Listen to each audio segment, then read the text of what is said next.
Hello and welcome to the Big Five Live. Now lots of talks taking place and seminars all over the Big Five for this year.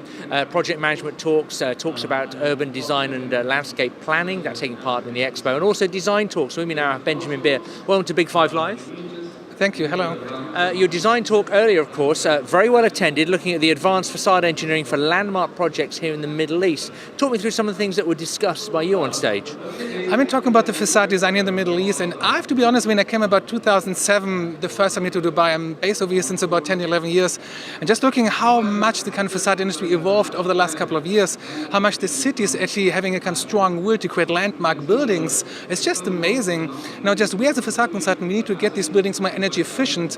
So first of all, it needs to be buildable, especially in Dubai. We have a lot of super tall buildings, a lot of technical challenges with quite high wind loading on the one hand, but also we need to ensure that we get the facades actually energy efficient, reducing the cooling loads of the building. So there are quite a lot of challenges there in facade design. And how are those challenges being met by the industry at the moment? I would say half-half, because we currently see quite a strong pressure on the kind of costing side, of course. I mean, we need to build buildings in a certain cost-efficient way. But still we've seen certain legislation being pushed into the market, like the Dubai Green Building Code, which everybody has to follow.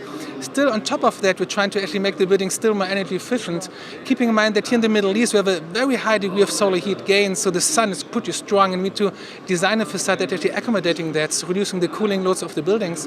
It does make sense, I guess, to have the facades helping to keep the building cool. How far away from that are we?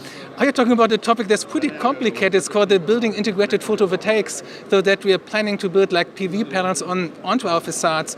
Now, there are a couple of technical challenges, because usually photovoltaic panels, they actually harvest the sunlight.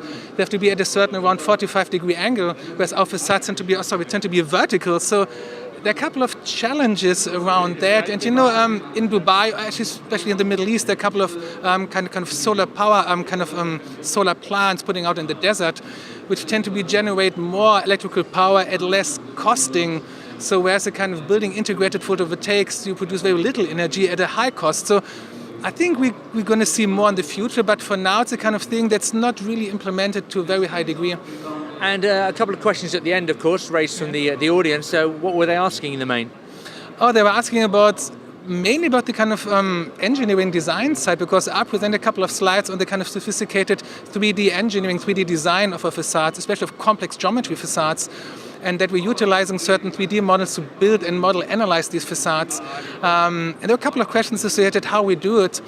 I tried to explain actually to the audience that, computers are just a tool to help us, but still there's a lot of initial thoughts, initial thinking about it. So the human being is still a major part in the design process. So the computers help to a certain extent, but they're not fully doing the job automatically for us. So it's still some engineering human brain behind it, yes, put it this way, yes. A good way to put it. Benjamin, thank you very much. It was a pleasure. Thanks for your time. So the humans are still very, very important in all the processes here. Now, for the latest on everything from the world of design, architecture, of course, you'll find all those features on our website, thebig5.ae.